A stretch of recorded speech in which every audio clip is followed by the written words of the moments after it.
بسم اللہ الرحمن الرحیم۔ السلام علیکم۔ کتے کی تخلیق کیسے ہوئی؟ کتے کو نجس کیوں قرار دیا گیا؟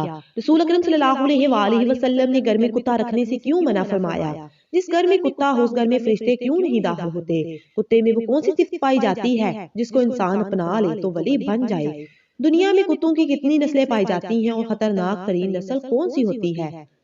آج کی ویڈیو میں ہم آپ کو کتوں کے متعلق کچھ ایسے حقائق بتائیں گے جو یقیناً آپ کے لیے حیران کن ہوں گے۔ کتا نہ صرف زمانہ قدیم سے انسان کا بہترین ساتھی ہے بلکہ کتوں کا شمار دنیا میں سب سے زیادہ پالے جانے والے پالتو جانوروں میں ہوتا ہے۔ کتے کی پیدائش سے متعلق قدیمی تاریخ اور صحیفوں میں دو حکایات موجود ہیں۔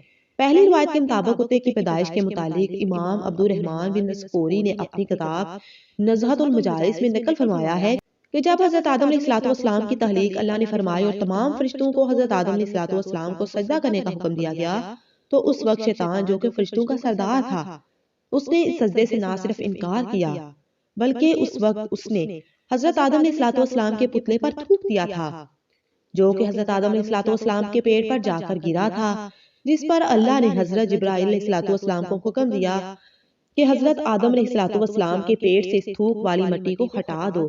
اس مٹی کے ہٹنے سے حضرت آدم علیہ السلام کے پیٹ پر ایک سوراخ بن گیا تھا جو کہ آج بھی ناف کی صورت میں ہر انسان کے پیٹ پر موجود ہے۔ اس کے بعد اس پیٹ والی مٹی سے کتے کو بنایا گیا تھا۔ یہ واقعہ امام صفوری نے بلا کسی سند کے نقل کیا ہے اور قرآن یا حدیث میں اس کا ذکر موجود نہیں، لہٰذا اس کو معتبر نہیں کہا جا سکتا۔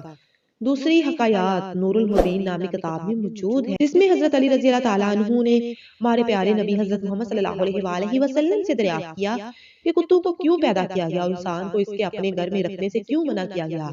اس کے جواب میں حضور اکرم صلی اللہ علیہ وآلہ وسلم نے فرمایا تھا کہ جب حضرت آدم علیہ السلام اور بی بی حوا علیہ السلام کو اللہ نے زمین پر بھیجا تھا تو وہ دونوں خوف سے ایک پرندے کی مانند کانپ رہے تھے۔ اس وقت شیطان دنیا کی دیگر درندوں کے پاس گیا تھا اور اسے کہا کہ تم آ کر ان پرندوں کی طرح معصوم اور کمزور لوگوں کو کھا لو۔ درندوں کو پکارتے ہوئے شیطان کے منہ سے کف جاری ہو گئی تھی۔ اس تھوک سے کتوں کو تخلیق کیا گیا۔ یہی کتے اس کے بعد انسانوں اور ان درندوں کے بیچ اللہ کے حکم سے آ گئے تھے اور انہوں نے انسانوں کو بچا لیا تھا۔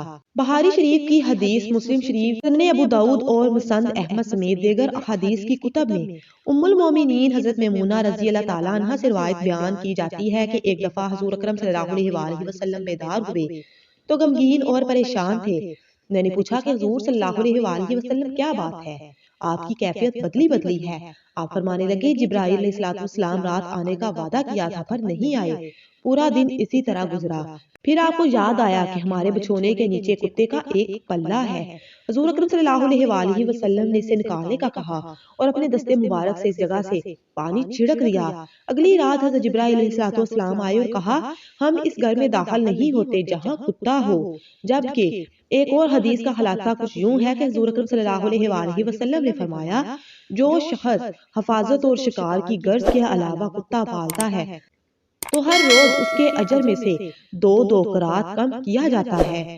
اس حدیث میں اجر گھٹ جانے کی جو بات ہے اس سے معلوم ہوتا ہے کہ بلا ضرورت کتے کو پالنا مکروہ تحریمی ہے اور مکروہ تحریمی ہونے کی وجہ سے اس گھر میں رحمت کا فرشتہ داخل نہیں ہوتا۔ کتا ایک نجس جانور ہے جو مردار کھاتا ہے۔ کتے کے سامنے اگر تازہ اور بدبودار گوشت رکھا جائے تو یہ بدبودار کو ترجیح دیتا ہے اور اپنی قے کو بھی دوبارہ چاٹ لیتا ہے۔ اس لیے فرشتے پاکیزہ مخلوق ہیں اور وہ ہر اس مقام پر نہیں جاتے جہاں نجس ہو، لیکن وفاداری کتے کی ایک ایسی صفت ہے کہ اگر انسان میں پیدا ہو جائے تو ولی بن جاتا ہے۔ دنیا میں اس وقت کتوں کی 400 نسلیں موجود ہیں۔